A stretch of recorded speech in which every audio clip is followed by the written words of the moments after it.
He didn't look me in the eye at first. My grandson's voice was barely a whisper. "Grandpa, I want to tell you something very terrible about my parents." The air in the room seemed to thicken. I leaned down. "Tell me." When he did, my blood went cold. I stood up, walked to the phone, and dialed 911. 20 minutes later, police cars were in my driveway, lights cutting through the night. I watched from the porch as my son was led away in handcuffs. He caught my eyes, but I didn't look away. Backstory: the son I raised. When Daniel was born, I promised myself I'd be the father mine never was. Present, steady, proud. He grew up smart, confident, charming enough to get himself out of trouble before I even knew he was in it. I thought the rough edges would smooth with age. They didn't. Instead, they sharpened. He became a man who valued appearances over integrity. A man who could smile at you while taking what he wanted behind your back. But I never imagined he'd cross a line this dark. Discovery of betrayal, the first cracks. The first sign came 6 months ago. My daughter-in-law stopped visiting. She'd send the boy over alone. When I asked Daniel, he brushed it off. "She's busy, Dad." Then my grandson started asking strange questions. "Grandpa, is it bad if you're scared at home? Grandpa, what happens if the police take someone away?" I told myself he was just curious. Kids ask things.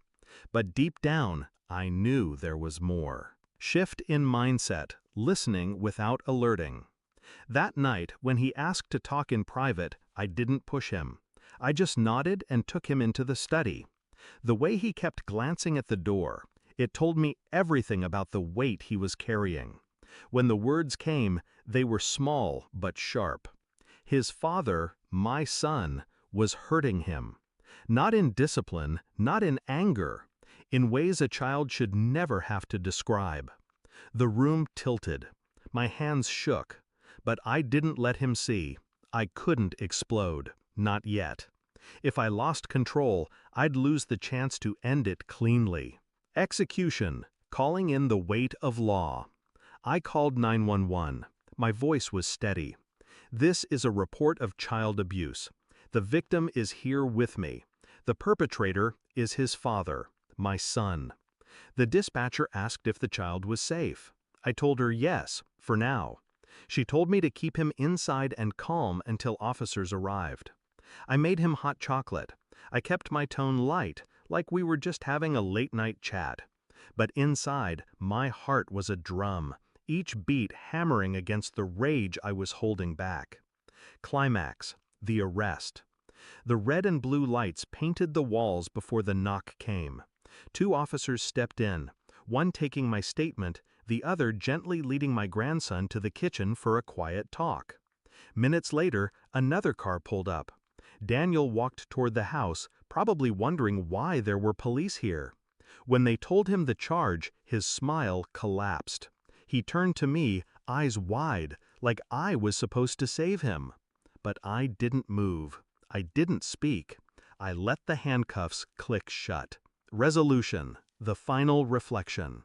It's been 3 weeks. My grandson's in therapy now, living with me. Daniel's in county jail awaiting trial. People ask if I regret calling. I don't. Because being a father means protecting your child. But being a grandfather? It means protecting your child's child, even if it means destroying your own blood to do it. And when I watched that squad car pull away, I realized something. Sometimes love is not saving them. Sometimes love is making sure they can never hurt anyone again.